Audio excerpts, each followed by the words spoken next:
నమస్కారం దూరదర్శన్ వార్తలకి స్వాగతం నేను పవన్ కుమార్ వార్తల్లో ముందుగా ముఖ్యాంశాలు పుట్టపర్తిలోని శ్రీ సత్యసాయిబాబా శత జయంతి ఉత్సవాలకు హాజరైన ప్రధాని మోదీ బాబా స్మారకార్థంగా రూపొందించిన నాణెం 4 తపాలా బిళ్లలు ఆవిష్కరణ బాబా బోధనలు ఎంతో మందిని ప్రభావితం చేశాయన్న ప్రధాని కోయంబత్తూరులో దక్షిణ భారత సేంద్రియ వ్యవసాయ సదస్సులో పాల్గొననున్న ప్రధాని 21వ విడత పీఎం కిసాన్ నిధుల విడుదల చేయనున్న నరేంద్ర మోదీ రాష్ట్రంలోని 1 కోటి మంది మహిళలకు ఇందిరమ్మ చీరల పంపిణీ ఇందిరాగాంధీ జయంతి సందర్భంగా కార్యక్రమం ప్రారంభించిన సీఎం రేవంత్ రెడ్డి అనంతరం గ్రామీణ మహిళలతో ముఖ్యమంత్రి వీడియో కాన్ఫరెన్స్ ఏపీలోని మారేడుమిల్లిలో మరోసారి ఎదురు కాల్పులు భద్రతా బలగాల కాల్పుల్లో 7 మావోయిస్టులు మృతి మావోయిస్టులు జనజీవన స్రవంతిలో కలవాలంటూ మల్లోజుల వేణుగోపాల్ పిలుపు రష్యా అధ్యక్షుడు పుతిన్తో విదేశాంగ మంత్రి జైశంకర్ సమావేశం ఇండియా రష్యా వార్షిక శిఖరాగ్ర సమావేశ ఏర్పాట్లతో పాటు కీలక అంశాలపై చర్చ రేపటి నుంచి గోవా వేదికగా 56వ భారత అంతర్జాతీయ చలనచిత్రోత్సవ వేడుకలు పాల్గొననున్న 80 దేశాలు 240 చిత్రాల ప్రదర్శనలు రాష్ట్రంలో మరో 2 రోజుల పాటు చలి తీవ్రత పలు జిల్లాలకు ఎల్లో అలర్ట్ జారీ చేసిన వాతావరణ శాఖ వార్తల్లోని వివరాలు సత్యసాయి జయంత్యుత్సవాల్లో పాల్గొనడం తన అదృష్టమని ప్రధాని నరేంద్ర మోదీ అన్నారు బాబా భౌతికంగా లేకున్నా ఆయన ప్రేమ మనతోనే ఉందని ఆయన బోధనల ప్రభావం దేశమంతా కనిపిస్తోందని చెప్పారు పుట్టపర్తిలోని ప్రశాంతి నిలయంలో జరిగిన సత్యసాయి శత జయంతోత్సవానికి ప్రధాని నరేంద్ర మోదీ హాజరయ్యారు సాయి కుల్వంత్ హాల్లో సత్యసాయి మహాసమాధిని ప్రధాని దర్శించుకున్నారు ప్రధాని వెంట ఆంధ్రప్రదేశ్ ముఖ్యమంత్రి చంద్రబాబుతో పాటు డిప్యూటీ సీఎం పవన్ కళ్యాణ్ ఉన్నారు సత్యసాయి మహాసమాధిని దర్శించుకున్న అనంతరం ప్రధాని హిల్ వ్యూ స్టేడియంకి చేరుకున్నారు ఈ సందర్భంగా ఏర్పాటు చేసిన సాంస్కృతిక కార్యక్రమాల్ని తిలకించారు కార్యక్రమంలో ప్రధానితో పాటు AP CM Chandrababu deputy CM Pawan Kalyan పలువురు కేంద్ర రాష్ట్ర మంత్రులు పాల్గొన్నారు బాబా జీవితం బోధనలు సేవల స్మారకార్థంగా రూపొందించిన 100 రూపాయల నాణెం 4 తపాళా బిళ్లల్ని ప్రధాని ఆవిష్కరించారు The form someone inspiring people while physically present is not uncommon, but the seva activities of the institutions created by Baba are increasing day by day despite him not being with us physically. This shows that the impact of truly great souls does not decrease with time, it actually grows. साथियों, श्री सत्य साई बाबा का संदेश केवल पुस्तकों और प्रवचनों और आश्रमों की सीमाओं में नहीं रहा है उनकी शिक्षा का प्रभाव लोगों के बीच दिखता है आज भारत के शहरों से लेकर छोटे गांवों तक स्कूलों से लेकर आदिवासी बस्तियों तक संस्कृति शिक्षा और चिकित्सा सेवा का एक अद्भुत प्रवाह दिखाई देता है మరోవైపు పుట్టపర్తిలో సభ ముగిసిన అనంతరం ప్రత్యేక విమానంలో ప్రధాని మోదీ తమిళనాడులోని కోయంబత్తూర్ బయలుదేరి వెళ్లారు అక్కడ జరిగే దక్షిణ భారత సేంద్రియ వ్యవసాయ సదస్సులో ప్రధాని పాల్గొంటారు ఈ కార్యక్రమంలో దేశవ్యాప్తంగా 9 కోట్ల మంది రైతులకు మద్దతుగా 18,000 కోట్ల రూపాయలకు పైగా విలువైన పీఎం కిసాన్ 21వ విడత నిధుల్ని మోదీ విడుదల చేస్తారు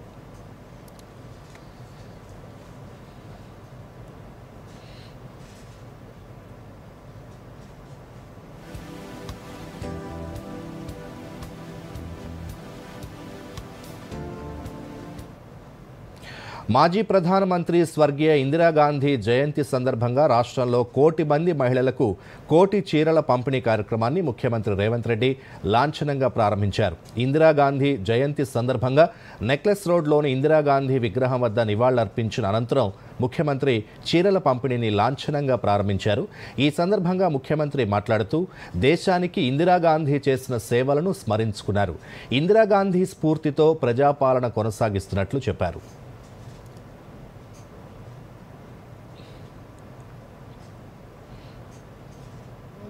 మహిళ ఇందిరాగాంధీ గారి జయంతి సందర్భంగా ముఖ్యమంత్రి గారి అమరహస్తాల చేతిగా చీరను స్వీకరిస్తున్నారు.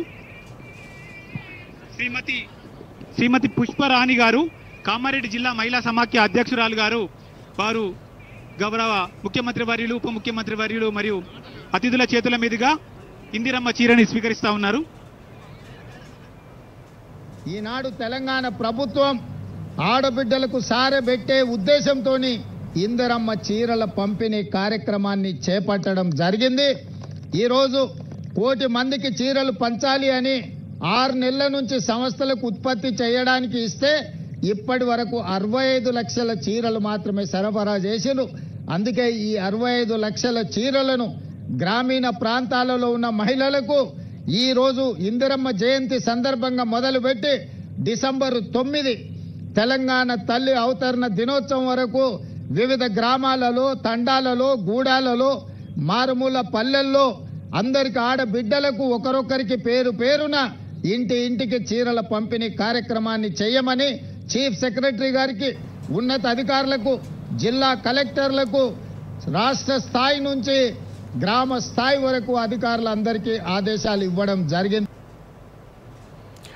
ఏపీ ఏజెన్సీలోని మారేడుమిల్లి అటవీ ప్రాంతంలో మరోసారి ఎదురుకాల్పులు జరిగాయి. ఈ తెల్లవారుజామున భద్రతా బలగాలు మావోయిస్టులకి మధ్య జరిగిన ఎదురుకాల్పుల్లో 7 మావోయిస్టులు మృతి చెందారు. వీరిలో మావోయిస్టు అగ్రనేతలు ఉన్నట్లుగా తెలుస్తోంది. మరోవైపు మారేడుమిల్లి అటవీ ప్రాంతంలో భద్రతా బలగాల కూంబింగ్ కొనసాగుతోంది. మారేడుమిల్లి అటవీ ప్రాంతంలో జరిగిన ఎన్కౌంటర్ను ఏపీ ఇంటెలిజెన్స్ ఏడీజీ మహేష్ చంద్ర లఢా ధృవీకరించారు. విజయవాడలో నిర్వహించిన మీడియా సమావేశంలో ఏడీజీ మహేష్ చంద్ర లఢా మాట్లాడుతూ మిగిలిన మావోయిస్టులు లొంగిపోవడం మంచిదని సూచించారు. నిన్న ఉదయం అల్లూరి సీతారామరాజు జిల్లాలో జరిగిన ఎదురుకాల్పుల్లో Maoist central committee member Hidma మద్వీతో పాటు మరో 5 మావోయిస్టులు మృతి చెందారని చెప్పారు. ఎన్టీఆర్, కృష్ణా, ఏలూరు, కాకినాడ, కోనసీమ జిల్లాల్లో 50 మందిని అరెస్ట్ చేసినట్లు వివరించారు. దొరికిన మావోయిస్టుల నుంచి భారీగా ఆయుధాలు, పేలుడు పదార్థాలు కూడా స్వాధీనం చేసుకున్నట్లు చెప్పారు. తప్పించుకున్న మావోయిస్టులను పట్టుకునేందుకు ప్రత్యేక బృందాలని రంగంలోకి దింపినట్లు మహేష్ చంద్ర లఢా తెలిపారు.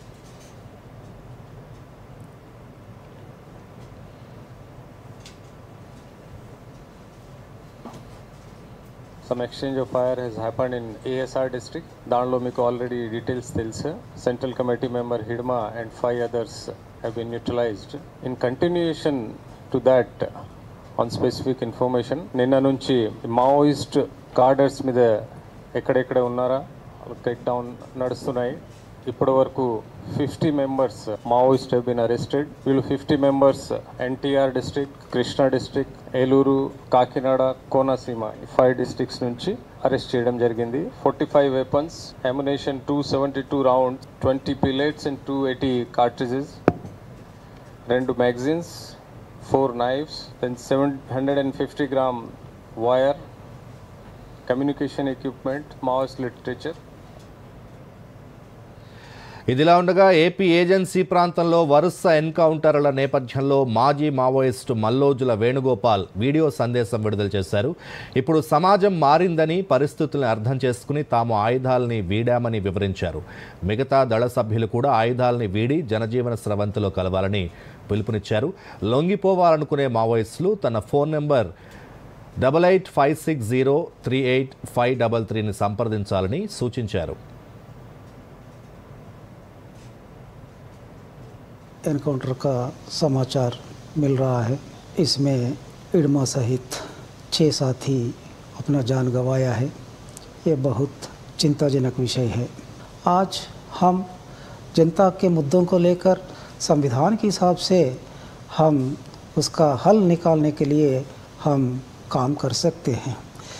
इसलिए हम हथियारों के साथ हम बहुत कुछ खो गए हैं. हम बहुत कुछ नुकसान उठाना पड़ा है. आज दुनिया बदल गया है, देश बदल गया है, परिस्थितियाँ बदल रहा है. इसलिए हम हथियार के साथ लड़ने के बजाय हथियार छोड़कर जनता के बीच में आना है.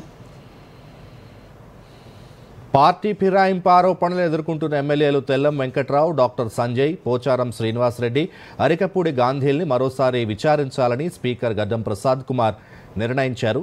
ఇప్పటి వరకు ఈ 4గురిపై ఫిర్యాదు చేసిన న్యాయవాదులు క్రాస్ ఎగ్జామినేషన్, అలాగే ఈ ఎమ్మెల్యేల తరపు న్యాయవాదుల క్రాస్ ఎగ్జామినేషన్ ప్రక్రియలు పూర్తయ్యాయి. మరోవైపు ఈరోజు రేపు ఇరుపక్షాల న్యాయవాదులు స్పీకర్కు తమ వాదనలు వినిపించబోతున్నారు. దీంతో మొత్తం 8 మంది ఎమ్మెల్యేల ఫిరాయింపు ఆరోపణలపై విచారణ ప్రక్రియ పూర్తయినట్లవుతుంది. 4 వారాల్లోగా నిర్ణయం తీసుకోవాలని సుప్రీంకోర్టు సూచించిన నేపథ్యంలో స్పీకర్ తీర్పు వెలువరించాల్సి ఉంటుంది. అయితే ఎమ్మెల్యేలు దానం నాగేందర్, కడియం శ్రీహరి ఇప్పటివరకు తమకు వచ్చిన నోటీసులపై స్పీకర్కు సమాధానం ఇవ్వకపోవడంతో వారిపై ఎలాంటి చర్యలు తీసుకుంటారనేది ఆసక్తికరంగా మారింది.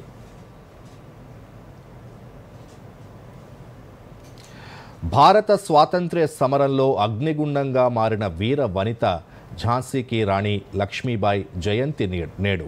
ఖడ్గం పట్టి గుర్రం ఎక్కి బ్రిటిష్ వారితో పోరాడి ప్రాణాలర్పించిన ధీర వనిత జీవిత గాథ ఈ కథనంలో చూద్దాం. లక్ష్మీబాయి అసలు పేరు మణికర్ణిక. 1828 నవంబర్ 19న వారణాసిలో మోరోపంత్ తాంబే, భాగీరథీబాయి దంపతులకు జన్మించింది. బాల్యం నుంచే ఖడ్గం, గుర్రం, ఈటె, బాణం అన్నీ నేర్చుకుంది. తండ్రి పేష్వా బాజీరావు సైన్యంలో ఉండడంతో ఆమె బాల్యం యుద్ధ వాతావరణంలో గడిచింది. 1842లో ఝాన్సీ మహారాజ్ గంగాధర్రావు నేవాల్కర్ని వివాహం చేసుకుంది. పెళ్లి తర్వాత ఆమె పేరు లక్ష్మీబాయి అయింది. 1851లో ఆమెకు కుమారుడు పుట్టాడు. కానీ 4 నెలలకే మరణించాడు. ఆ తర్వాత దామోదర్రావుని దత్తత తీసుకున్నారు. 1853లో లక్ష్మీబాయి భర్త గంగాధర్రావు మరణించాడు. బ్రిటిష్ వారు డల్హౌసీ ల్యాబ్ సిద్ధాంతం ప్రకారం ఝాన్సీ రాజ్యాన్ని ఆక్రమించుకోవాలని నిర్ణయించారు. లక్ష్మీబాయి మాత్రం తల వంచలేదు. మై ఝాన్సీ నహీ దూంగి అని గర్జించింది. దీంతో 1857లో స్వాతంత్ర్య సంగ్రామం మొదలైంది. ఝాన్సీలో తిరుగుబాటుకు లక్ష్మీబాయి నేతృత్వం వహించింది. తానే సైన్యాన్ని సమీకరించి ఝాన్సీ కోటను ఆక్రమించిన బ్రిటిష్ వారిని తరిమికొట్టింది. తాత్యా టోపే, నానాసాహెబ్ పేష్వా, రావు సాహెబ్లతో కలిసి బ్రిటిష్ సైన్యాన్ని ఎదిరించింది. 1858 మార్చి 23న బ్రిటిష్ జనరల్ హ్యూరోజ్ నేతృత్వంలో ఝాన్సీపై దాడి జరిగింది. లక్ష్మీబాయి స్వయంగా గుర్రం ఎక్కి కత్తి ఝళిపిస్తూ యుద్ధం చేసింది. కోట కోల్పోయినా తలవంచలేదు. కాల్పీకి చేరుకుని తాత్యా టోపేతో కలిసి పోరాడింది. 1858 జూన్ 17న గ్వాలియర్ సమీపంలో కోటాకి సేరాయ్ వద్ద బ్రిటిష్ సైన్యంతో జరిగిన ఘోర యుద్ధంలో లక్ష్మీబాయి వీరమరణం పొందింది. ఆమె వయస్సు కేవలం 29 ఏళ్లు. లక్ష్మీబాయి కేవలం రాణి కాదు, ధైర్యానికి, స్త్రీ శక్తికి, స్వాతంత్ర్యానికి ప్రతీక. స్త్రీ రాజ్యాన్ని ఏలగలదు, యుద్ధం చేయగలదు, ప్రజల్ని కాపాడగలదు అని ఝాన్సీ నిరూపించింది. ఆమె ధైర్యం, పరిపాలన అందరికీ ఆదర్శం. Bureau report, Doordarshan news. ఇప్పుడు కాసేపు ప్రకటనలు. తాతయ్య, ఇది ఏం మొక్క? టాంజరీన్. చాలా తీగా ఉంటుంది, పీకేయద్దు. ఫ్రీ ఫారెన్ ట్రిప్ లింక్ పై క్లిక్ చేయండి. ఇప్పుడే చేస్తాను. తాతయ్య ఆగండి, లింక్ పైన క్లిక్ చేయకండి. ఎందుకు? ఇది SMS స్కామ్. క్లిక్ చేస్తే మీ బ్యాంక్ డీటెయిల్స్ దొంగిలించబడతాయి. ఓ థ్యాంక్స్ గప్పు, కాపాడావు. ఇదిగో నీ తెలివితనానికి ఫలితం. RBI అంటుంది, స్మార్ట్ అవ్వండి, కూల్ గా ఉండండి.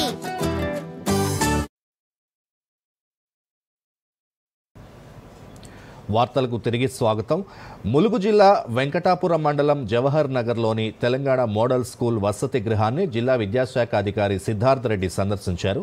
విద్యార్థులతో నేరుగా మాట్లాడి వసతి గృహంలోని సమస్యల్ని అడిగి తెలుసుకున్నారు. అనంతరం వారితో కలిసి మధ్యాహ్న భోజనం చేశారు. ఈ సందర్శన అనంతరం DEO సిద్ధార్థ రెడ్డి మాట్లాడుతూ, కొత్త ప్రభుత్వం వచ్చాక విద్యారంగంలో బడుగు విద్యార్థులకు మెరుగైన సౌకర్యాలు కల్పిస్తున్నామన్నారు. మెస్ ఛార్జీలు పెంచామని, కొత్త విద్యా విధానంలో డిజిటల్ ప్లాట్ఫామ్ల ద్వారా నాణ్యమైన విద్యను అందిస్తున్నామని తెలిపారు.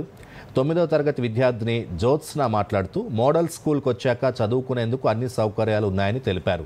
కంప్యూటర్ ల్యాబ్స్, ఉపాధ్యాయుల బోధన అద్భుతంగా ఉంటోందన్నారు.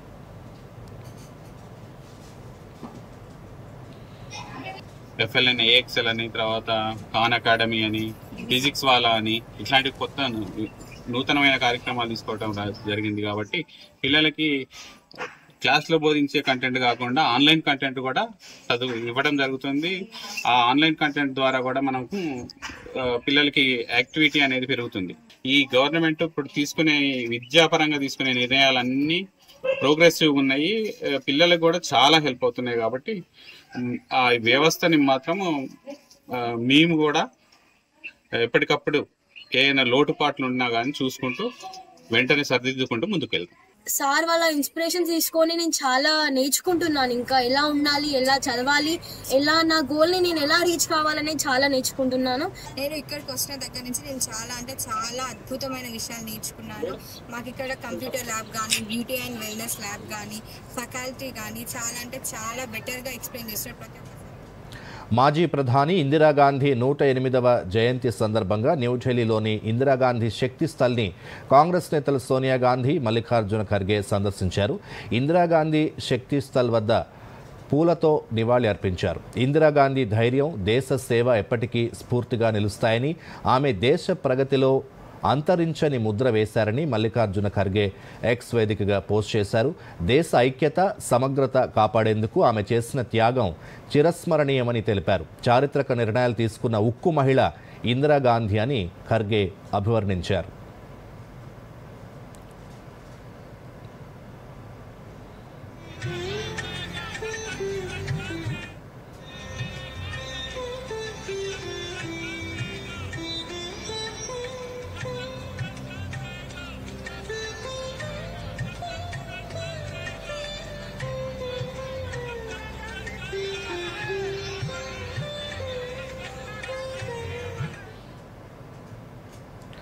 ఆన్లైన్లో ఏదైనా ఆర్డర్ చేసినప్పుడు ముందుగా అడిగేది పిన్ కోడ్. ఉత్తరం పంపినా, పార్సల్ బుక్ చేసినా పిన్ కోడ్ లేకుండా పని జరగదు. అసలు ఈ 6 అంకెల పిన్ కోడ్ ఎలా వచ్చింది? దీని వెనుక ఉన్న చరిత్ర ఏంటి? ఈ 6 అంకెలు ఏం చెబుతాయి? ఇవాల్టి కథనంలో పూర్తి వివరాలు తెలుసుకుందాం. ప్రపంచవ్యాప్తంగా పిన్ కోడ్ వ్యవస్థలు ఒక దేశానికి మరొక దేశానికి భిన్నంగా ఉంటాయి. పిన్ కోడ్ లాంటి పోస్టల్ కోడ్ వ్యవస్థ మొదటిసారిగా 1857లో లండన్లో ప్రారంభమైంది. అప్పట్లో లండన్ నగరాన్ని 10 పోస్టల్ డిస్ట్రిక్ట్స్గా విభజించి NE1, SW2 లాంటి కోడ్లు ఇచ్చారు. అయితే ఆధునిక అంకెల రూపంలో పోస్టల్ కోడ్ వ్యవస్థని మొదట ప్రవేశపెట్టిన దేశం ఉక్రెయిన్. 1932లో ఉక్రెయిన్ 5 అంకెల కోడ్ తీసుకొచ్చింది. తర్వాత 1939లో జర్మనీ ప్రస్తుత రూపంలో 5 అంకెల పోస్టల్ కోడ్ని అమలు చేసింది. ప్రపంచవ్యాప్తంగా ప్రస్తుతం 118 దేశాల్లో పోస్టల్ కోడ్ వ్యవస్థ ఉంది.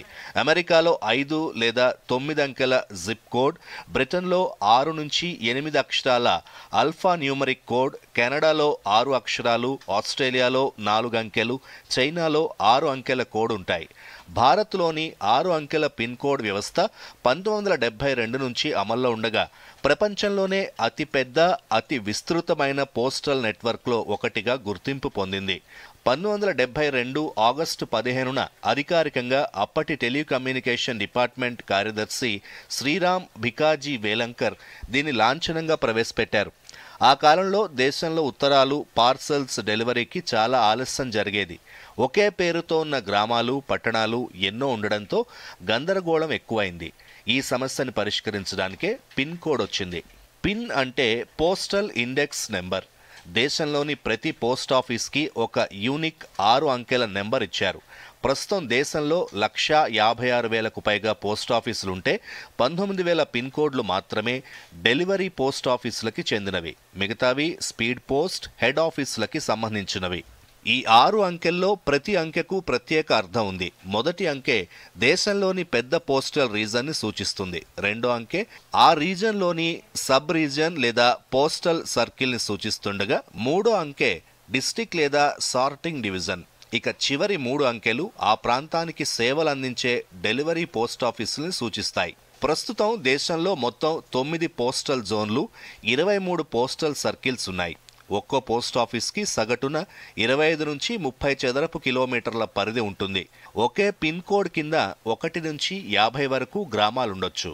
52 ఏళ్ల క్రితం ప్రారంభమైన ఈ చిన్న 6 అంకెల సిస్టమ్ ఇవాల్టి భారత్లో రోజుకు 400 కోట్ల రూపాయల వ్యాపారం జరిగే ఈ-కామర్స్ డెలివరీలకు వెన్నెముకగా మారింది. పిన్ కోడ్ లేకపోతే ఆన్లైన్ షాపింగ్ అసాధ్యం. Bureau report, Doordarshan news. Al-Falah group chairman Javed Ahmed సిద్దిక్ని ఈడీ అరెస్ట్ చేసింది. Al-Falah charitable trust money laundering కేసులో అతన్ని అదుపులోకి తీసుకున్నారు. సిటీ కోర్టు డిసెంబర్ 1వ తేదీ వరకు అతన్ని ఈడీ కస్టడీకి అనుమతిచ్చింది. ఎంపీఎల్ఏ చట్టంలోని సెక్షన్ 19 కింద సిద్దిక్ను అరెస్ట్ చేశారు. ఢిల్లీ పేలుడు నేపథ్యంలో అల్ ఫలాహ్ గ్రూప్పై విచారణ చేపట్టిన తర్వాత ఈడీ ఈ చర్యలు తీసుకుంది. ఫరీదాబాద్లోని అల్ ఫలాహ్ కాలేజ్ విద్యార్థుల్ని, పేరెంట్స్ని తప్పుదోవ పట్టించినట్లు గుర్తించారు. NAAC అక్రిడిటేషన్ ఉన్నట్లు నమ్మించారని ఆరోపించారు. అలాగే 1956 యూజీసీ చట్టంలోని సెక్షన్ 12B కింద యూజీసీ అనుమతున్నట్లు కూడా ఆ యూనివర్సిటీ తప్పుగా చూపించినట్లు ఆరోపణలున్నాయి. తప్పుడు అక్రిడేషన్ ఆధారంగా విద్యార్థుల నుంచి 415 కోట్ల రూపాయలు వసూలు చేసినట్లు ఈడీ అధికారులు వెల్లడించారు. ఫీజుల రూపంలో వచ్చిన ఆదాయాన్ని స్వచ్ఛంద విరాళంగా చూపిస్తున్నట్లు గుర్తించామన్నారు.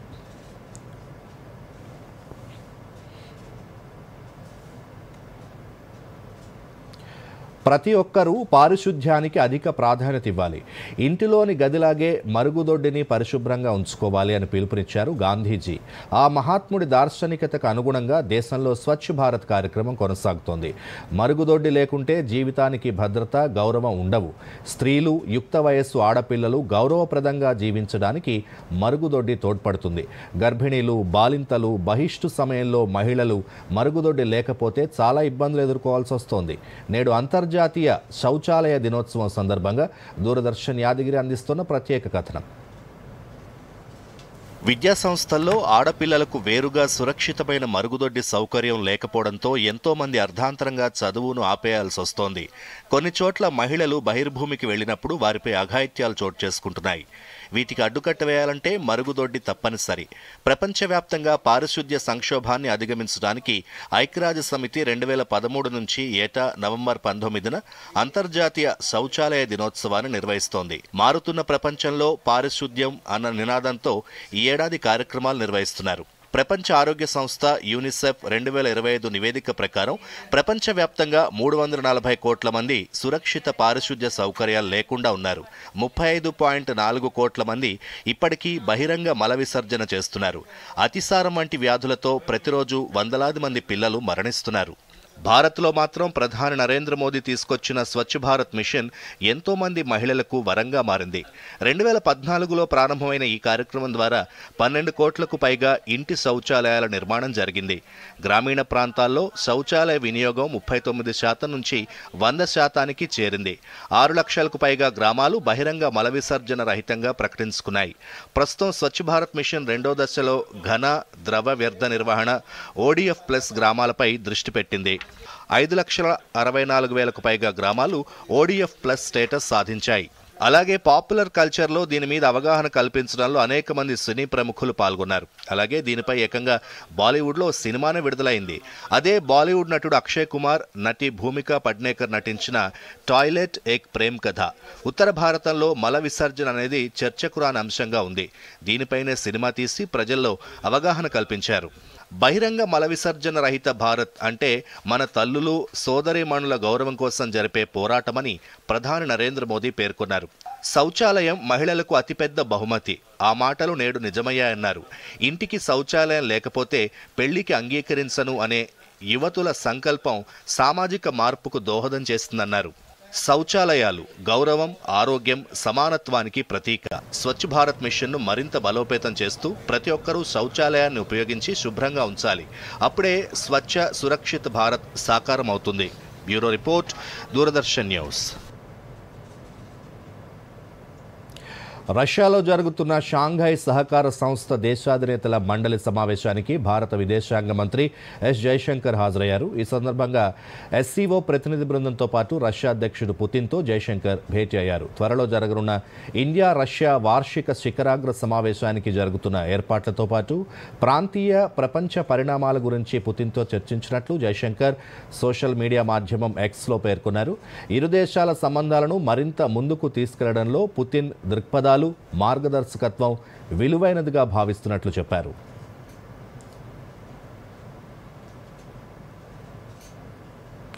భారత్ వల్లే తన తల్లి ప్రాణాలు నిలిచాయని బంగ్లాదేశ్ మాజీ ప్రధాని షేక్ హసీనా కుమారుడు సాజిబ్ వాజేద్ వెల్లడించారు. తన తల్లిపై హత్యాయత్నాన్ని నిరోధించిన ఘనత భారత్దేనని వ్యాఖ్యానించారు. షేక్ హసీనాకు స్వదేశంలో మరణశిక్ష విధించిన నేపథ్యంలో ఆయన మీడియాతో మాట్లాడారు. భారత్ ఎల్లప్పుడూ మంచి మిత్రదేశంగా ఉందని, సంక్షోభ సమయంలో తన తల్లి ప్రాణాలు కాపాడిందని చెప్పారు. ఆమె బంగ్లాదేశ్ను వీడకపోయి ఉంటే మిలిటెంట్లు ఆమె హత్యకు కుట్రలు చేసేవారని సాజిబ్ వాజేద్ తెలిపారు. తన తల్లి ప్రాణాలు కాపాడినందుకు ప్రధాని మోదీకి తాను ఎల్లప్పుడూ కృతజ్ఞునని సాజిబ్ పేర్కొన్నారు.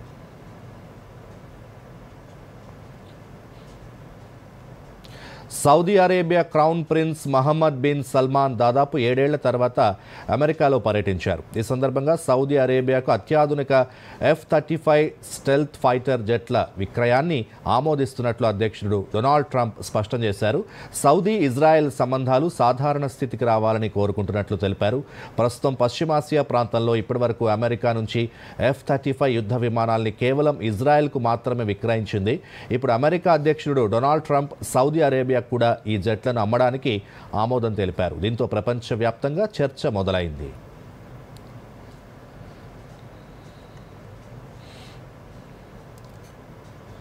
రేపటి నుంచి గోవాలోని పనాజీ వేదికగా భారత అంతర్జాతీయ చలనచిత్రోత్సవ వేడుకలు ప్రారంభం కానున్నాయి. కేంద్ర సమాచార ప్రసార శాఖ ఆధ్వర్యంలో ఈ నెల 28 వరకు ఈ వేడుకలు కొనసాగనున్నాయి. కాగా ఈ వేడుకల్లో దాదాపు 80 దేశాలు పాల్గొననున్నాయి. అలాగే 240 సినిమాల్ని ప్రదర్శిస్తారు. Celebrating cinema of the future అనే ఇతివృత్తంతో ఈ ఏడాది వేడుకల్ని నిర్వహిస్తున్నారు.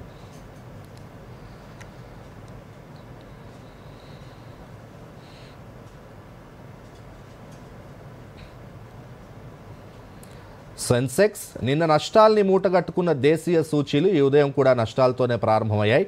అయితే కాసేపటికే లాభాల్లోకి ప్రవేశించి దూసుకుపోతున్నాయి. అంతర్జాతీయంగా సానుకూల సంకేతాలు కూడా సూచీలకు మద్దతుగా నిలుస్తున్నాయి. ప్రస్తుతం సెన్సెక్స్ 387 పాయింట్ల లాభంతో 85,060 వద్ద కొనసాగుతోంది. మరోవైపు నిఫ్టీ కూడా సెన్సెక్స్ బాటలోనే సాగుతోంది. ప్రస్తుతానికి 114 పాయింట్ల లాభంతో 26,024 వద్ద కొనసాగుతోంది. పెద్దపల్లి జిల్లాలో చలి తీవ్రత రోజురోజుకు పెరుగుతోంది. గత 2 రోజులుగా రాత్రి ఉష్ణోగ్రతలు 10 నుంచి 13 డిగ్రీలకు పడిపోయాయి. రామగుండం పారిశ్రామిక ప్రాంతంలో చలి మరింత ఎక్కువగా ఉంటోంది. పట్టణాలు, పల్లెల్లో ప్రజలు బయటకు రావడానికే వణుకుతున్నారు. ఉన్ని బట్టలు, జాకెట్లు కొనుగోళ్లకు షాపుల్లో బారులు తీరుతున్నారు. ఈ సందర్భంగా రాజస్థాన్ వ్యాపారి విక్కీ మాట్లాడుతూ చలి తీవ్రత పెరుగుతుండడం వల్ల స్వెటర్లు, జాకెట్లు అమ్ముడవుతున్నాయని తెలిపారు.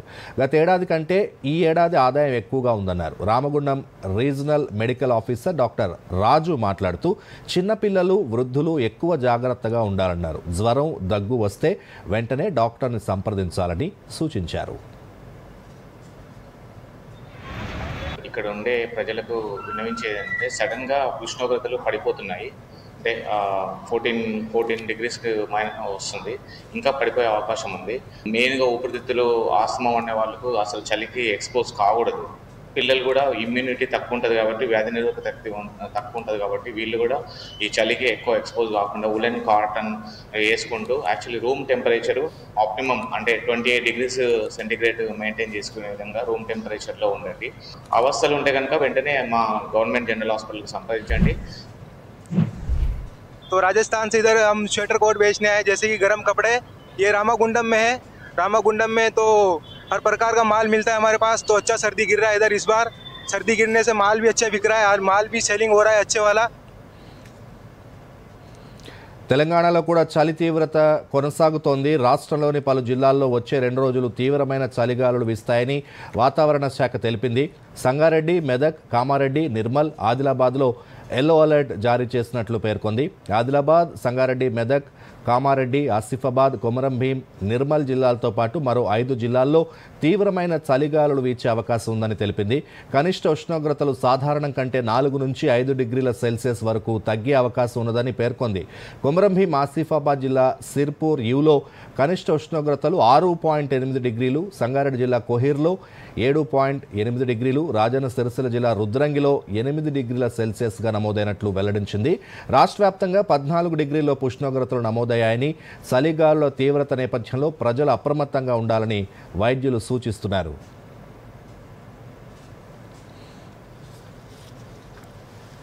మరోసారి ముఖ్యాంశాలతో వార్తలు ముగిద్దాం. నమస్కారం.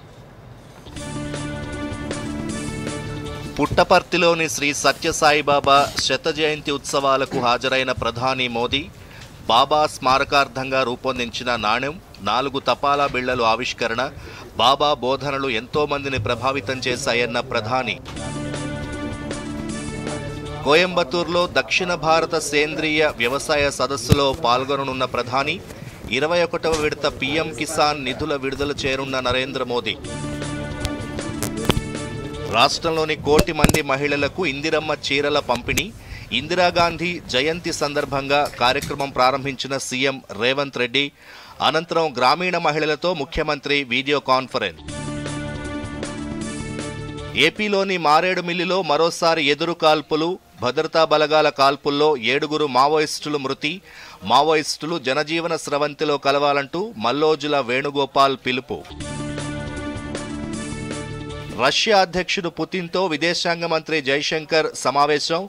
ఇండియా రష్యా వార్షిక శిఖరాగ్ర సమావేశ ఏర్పాట్లతో పాటు కీలక అంశాలపై చర్చ. రేపటి నుంచి గోవా వేదికగా 56వ భారత అంతర్జాతీయ చలనచిత్రోత్సవ వేడుకలు. పాల్గొననున్న 80 దేశాలు, 240 చిత్రాల ప్రదర్శనలు. రాష్ట్రంలో మరో 2 రోజుల పాటు చలి తీవ్రత. పలు జిల్లాలకు ఎల్లో అలర్ట్ జారీ చేసిన వాతావరణ శాఖ. ఇప్పుడు వార్తలు ఎక్కడైనా ఎప్పుడైనా డిడి న్యూస్ ఇప్పుడు మీ చేతిలో. దూరదర్శన్ యాదగిరి వార్తలు డిజిటల్ ప్లాట్ఫామ్స్ లో చూడండి. యూట్యూబ్, ఫేస్బుక్, ఇన్స్టాగ్రామ్, ఎక్స్ మరియు వేవ్స్ లో ఫాలో అవ్వండి, లైక్ చేయండి, షేర్ చేయండి.